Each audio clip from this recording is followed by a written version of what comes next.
नमस्कार, आप देख रहे हैं फ्रंटलाइन 24। मैं हूं आपके साथ साहिबा सिंह। बिहार में विधानसभा चुनाव को लेकर सियासी सरगर्मियां तेज हो चली हैं।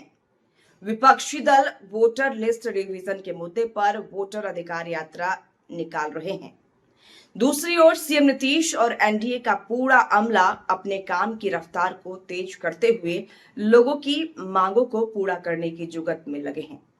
बीते कुछ दिनों में सीएम नीतीश कुमार ने कई ऐसी घोषणाएं की जिसका चुनाव पर असर पड़ सकता है।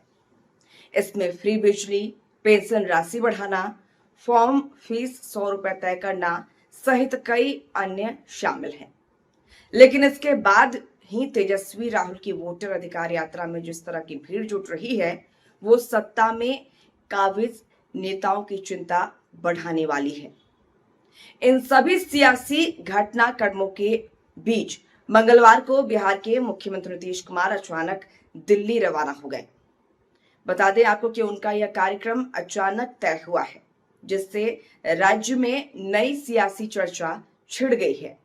नीतीश के अचानक तय हुए दिल्ली दौरे की वजह क्या है, लोग इसे समझना चाह रहे हैं।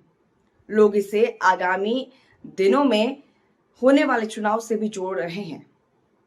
अचानक से सीएम नीतीश कुमार कल मंगलवार शाम दिल्ली के लिए रवाना हुए और दो प्रमुख नेताओं को लेकर भी गए हैं। बता दें आपको कि हालांकि सूत्रों के अनुसार नीतीश कुमार दिल्ली में उपराष्ट्रपति पद की उम्मीदवार से मुलाकात करेंगे। साथ ही उपराष्ट्रपति चुनाव को लेकर भारतीय जनता पार्टी के शीर्ष नेताओं से भी उनकी बातचीत होने की संभावना है।